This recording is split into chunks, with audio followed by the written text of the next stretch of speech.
Hi, this is Shiree with Rehash Fiber. I have been on a 2-day dyeing binge. Everybody's gone. My kids are back at college. My husband's out of town on a work trip. I thought this is the perfect time to dye fiber, which is usually what I do. I make sure everybody's cleared out so that when I create a mess like this, nobody needs to come through and prepare food or eat or do anything. So this started yesterday when I finished up with work in the morning.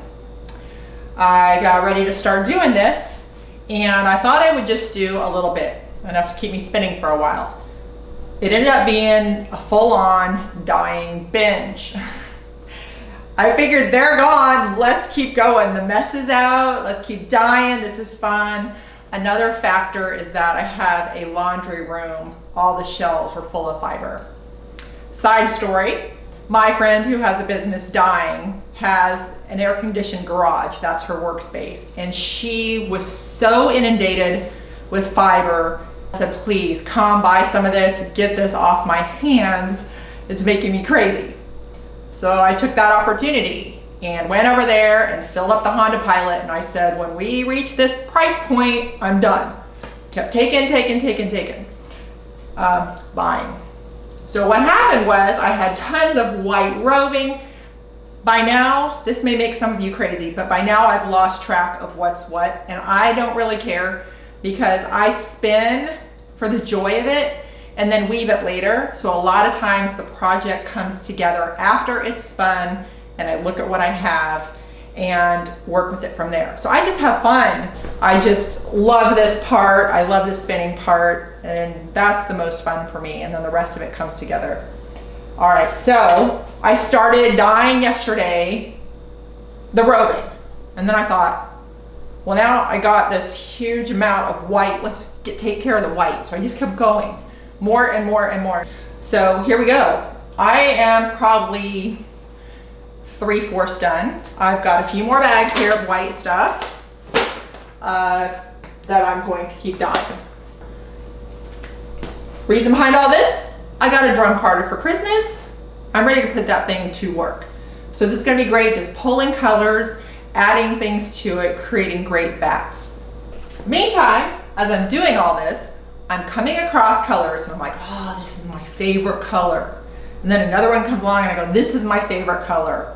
Or this one and this one. So you know what? Today is top 5 favorite Dharma Dye colors. And I'm going to show you what they look like and show you what some look like already done up or in different forms. So here we are. All right, I'm going to gather and then we'll hit the top 5 Dharma Dye colors. Here we go. Rehash Fiber's top 5 favorite colors of Dharma Dyes. Starting with number 5, we have Deep Maroon. This is really cool. This is still drying. It is deep maroon. For some reason, every time I use it, it breaks with some green. I'm used to that now. I like it and I kind of expect it.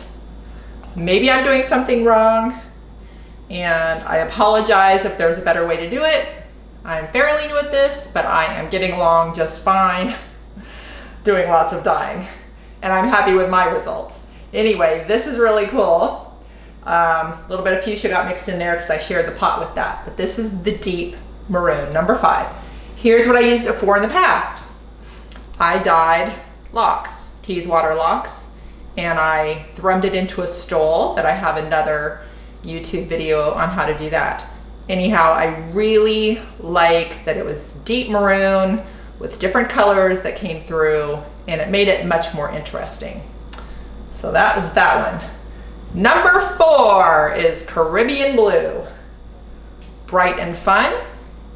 I live in Florida, the Caribbean is close by.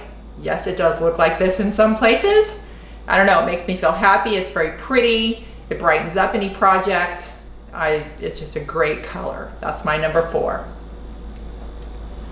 Number 3 was not, it is a Dharma Dye. I didn't buy it myself. My friend said, here's some colors of mine to try. And it is Berry Crush. I did it today with some roving and it is really fun.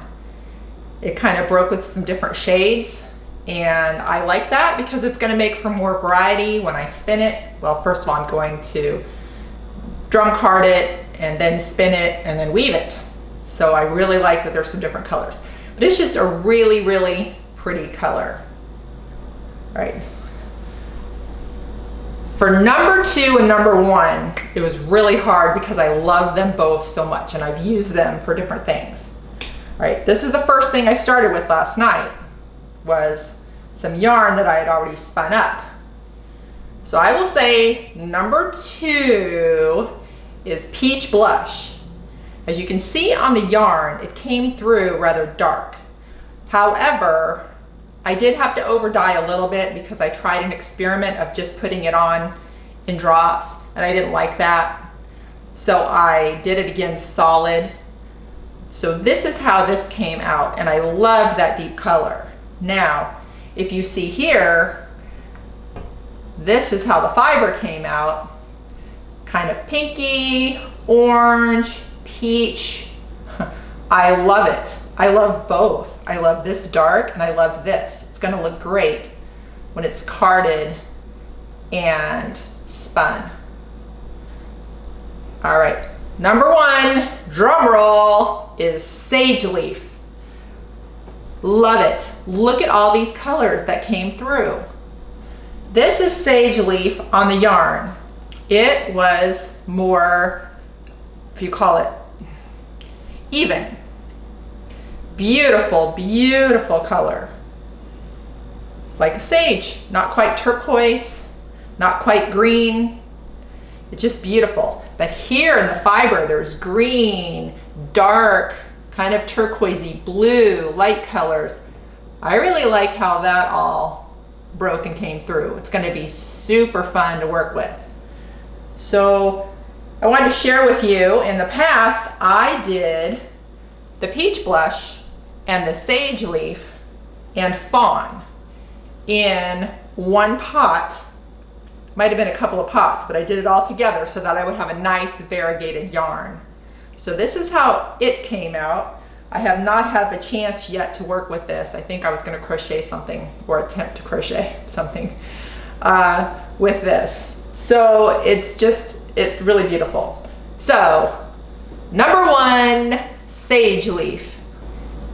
Thanks for watching.